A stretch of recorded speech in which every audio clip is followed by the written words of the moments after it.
Lengene wis semono. Sundae bokalore. Ngetan iku, Pak. Sapa lagi, Mas? Brotosino. Sapa? Brotosino. Ya ampun, Mas Eno. Kowe iki nyeluk kok Lah, mbok sisan. Terus aku le moro. kok melet barangnya? Ya men ya ora melet kok melet.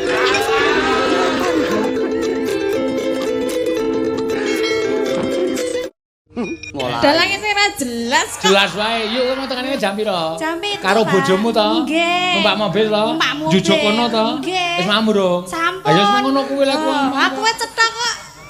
Nek karo kowe cetha. Kowe tekane jam pira, Tin? Jam 7. Numpak apa? Bis. Anu jujug endi? Mriki niku. Wis mambu ro? Ampun. Karo kampuse. Heh? Ah. Eh. Piye? Ah piye? Kowe iki nyeluk kok Lah, mbok sisan. Terus aku le moro. kok melet barangnya? Ya men ya ora melet kok melet. Ngetan iku, Pak. Sapa sing ngakon sapa? Ayu kok. Ya ora wae. Nek aku ya paham ta, Yu. Omong aku mau paham. Jenengan nek ngomong kalih ayu kula ya paham. Kula ya paham. Lah iya. Nek omongan karo aku kok aku ora paham ya. Aku iki kupingmu iki apa, Yu? Budek. Ora yo. Ora usah ngono, wis pokoke wis diseseni piye akeh. Nah, Nek kowe iki pancen suda rungon. Wis diakoni ora apa-apa nek le ayu ning budek. Ha iya. oh jelas mboten nggih. Mudar ora. Jelas kok. Aku budek tenan apa ya? Iya iya. Jajal sesuk dipresakke. Engko nek klebon kae katen bat barang. Wong kowe iki nek muni utek-utek kuping ora sadar piye nek ngebis barang ya wis aja.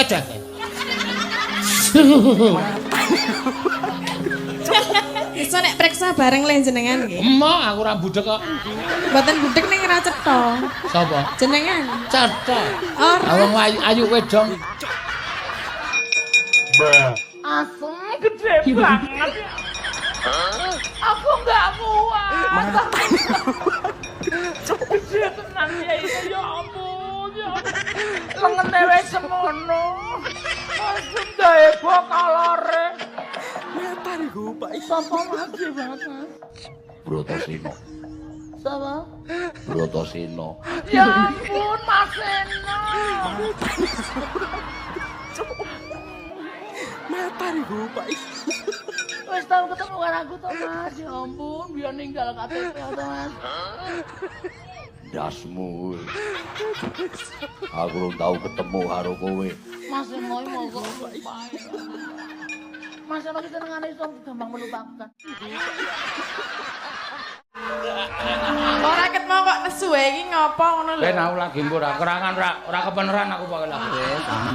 Ora aja sok gampang nesu. Ngapa? Gampang tua, kok nek stroke piye? Mbok cangkemmu sing apik.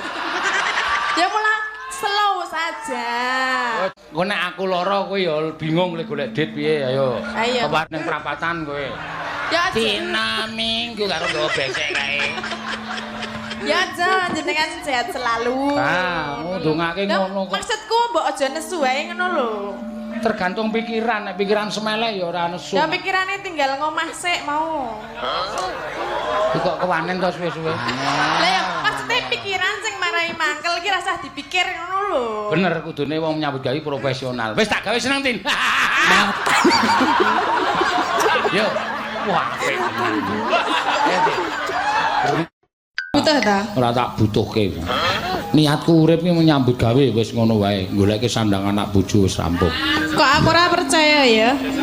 Ame ra percaya kowe kok aku kuwatir. Ora percaya lho. Oh, mudeng meneng wae iki ya do percaya kok ya. Mboten ngono sing tenan. Kudu digedhekke le prihatin saiki wis mulai tuwa ngene kudu gedhekke le prihatin. Iya. Tua napa? Tua kapuk. Tuwa kapuk ya apa? Dhuwur mabluk ngisor jek ngamuk.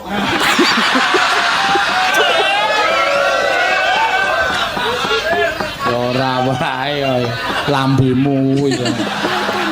Aku ora tuwa kapuk aku saiki kasur busa ora. Apa kasur bisa? Ora ono artine kok ya. Turu terus. Oh iya. Iya, sirasan dadak werna-werna. Dek nono sing wah gunake kesempatan entuk gratisan neng hotel ya neng hotel karo bojone. Ha iya wis ben ra apa-apa men seneng wong nang omah men nganggo kloso lho itu. Sinten ta? Embuh. Nyatane aku ngomong nyatane lho. Wis ben mengke wae. Wis kek Ya. nembang. Ora iso joget. Ha iso kok ya kudu ngakoni ora. Joget kok meng kaya mentok mlaku. Ya mesa kaya mentok bane kaya patung. Sapa sing kaya patung? Lah mbah, Kaya ra ono ya kaya mentok mlaku anggere telung jangkah nelek telung jangkah. lah lumayan lho mentok iso megal-megal lho. Ameng mentok ora rupane ra ngisini-sini. Oh, dikandani bentange sini-sini. Ameng kon ora ngetok we ngetok terus.